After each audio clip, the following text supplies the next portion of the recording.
Metro রেলের আগুন দিছে নাকি শেখ হাসিনা। উনি বলছে টিভি সেন্টারে আগুন দেওয়া আছে নাকি শেখ হাসিনা। তাহলে একটা ভুল অভিযোগ দিচ্ছে চিফ প্রসিকিউটর, তাহলে উনি তো নিজেই এই মামলাটাকে দুর্বল করে দিচ্ছেন। এই আইজিপি মামুনের আইনজীবী হলো শিশির মনির। আইজিপি মামুন হওয়ার কথা এই সকল গণহত্যার 1 থেকে 2 নাম্বার আসামি। আরে 1, 2, 3 নাম্বার আসামি, এর আবার রাজসাক্ষী কিসের? তাকে কি করতেছে, আইজিপি মামুনকে রাজসাক্ষী বানায় একটা নাটক তৈরি করছে। শিশির মনির ভাই, আপনার কত টাকা দরকার? আপনি আবরার ফাহাদের খুনির পক্ষে মামলা লড়েন। চিফ প্রসিকিউটর কি বলছেন? উনি বলতেছেন যে মেট্রো রেলের আগুন দিছে নাকি শেখ হাসিনা। উনি বলছে টিভি সেন্টারে আগুন দেওয়া আছে নাকি শেখ হাসিনা। কেন আগুন দেওয়া হয়েছে? আন্দোলন নাকি ভিন্ন পথে নেওয়ার জন্য এই আগুন দিছে। আরে ভাই, টিভি সেন্টারে যে আগুন, এই আগুন টিভি সেন্টার থেকে পুলিশ গুলি করতেছিল। তখন জনগণ বলছে যেহেতু টিভি সেন্টার থেকে পুলিশ আশ্রয় নিয়ে গুলি করতেছে, সো চলো টিভি সেন্টারে যাই। জনগণ বলছে এটা। জনগণ গিয়ে সেখানে পুলিশকেও তাড়াইছে, টিভি সেন্টারে গিয়ে তাদের ক্ষোভ মিটাইছে। এটা আন্দোলনের একটা স্মৃতি, আন্দোলনের একটা অংশ। এই ঘটনা, এই আন্দোলনে বিজয়ীদের ঘটনা।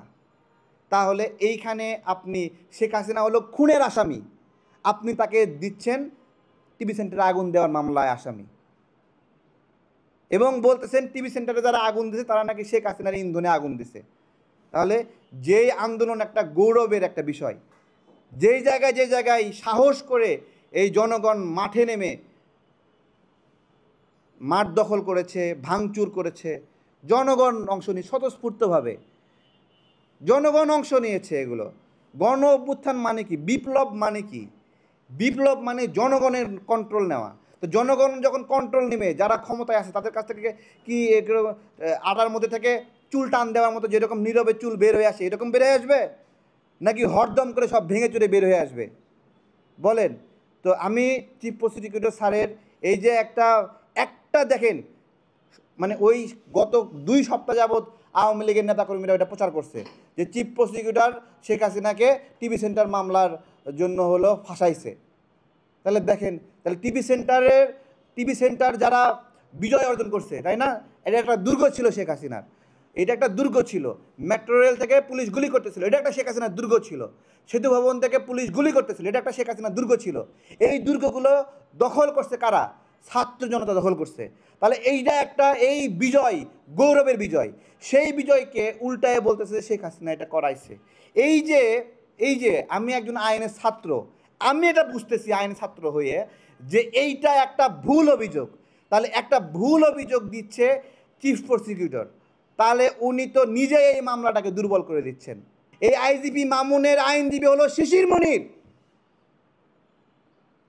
শিশির মনিরের ল ল্যাব আইজিপি মামুনকে আইনি সাপোর্ট দিচ্ছে, এবং আইজিপি মামুন বলতেছে আমি রাজসাক্ষী।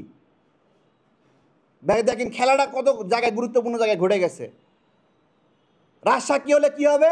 আইজিপি মামুন বাদ যাবে। আইজিপি মামুন হওয়ার কথা এই সকল গণহত্যার 1 থেকে 2 নাম্বার আসামি। আরে 1, 2, 3 নাম্বার আসামি, এর আবার রাজসাক্ষী কিসের? আইজিপি মামুনের অপরাধ প্রমাণিত করার জন্য ওকে রাজসাক্ষী হইতে হবে বলেন? শেখ হাসিনার অপরাধ প্রমাণ করার জন্য আইজিপি মামুনকে রাজসাক্ষী করা জরুরি? শেখ হাসিনার অপরাধ প্রমাণ করার জন্য ভিডিও দরকার আছে, ছবি দরকার আছে।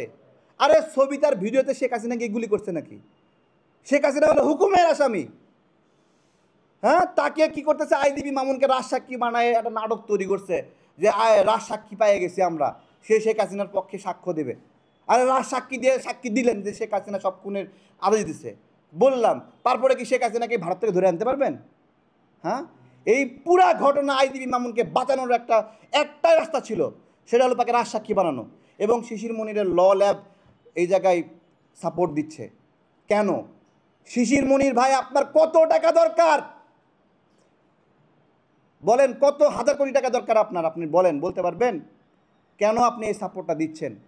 কেউ কথা বলে না, সবাই চুপ। 2 সপ্তাহ দেরি করলাম, বড় বড় রাজনীতিবিদের কাছে গেছি, যাই বলতেছি আইজিপি মামুনকে শিশির মনিরের ল ফার্ম সাপোর্ট দিচ্ছে।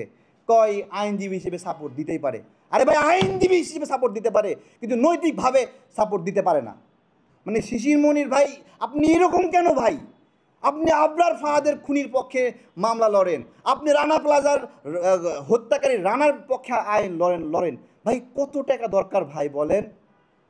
হ্যাঁ, আমরা আজব হয়ে যাচ্ছি। আমি যখন দেখলাম ওই দিন নাকি আইজিবি মামুনের পক্ষে শিশিরমণি দাঁড়াতে গেছেন, তখন চিফ প্রসিকিউটর বলছে আপনি দাঁড়ায়েন না, তখন ওই শিশিরমণির ল ল্যাবের আর একজন আইনজীবীকে দিয়ে দাঁড় করাই দিছে।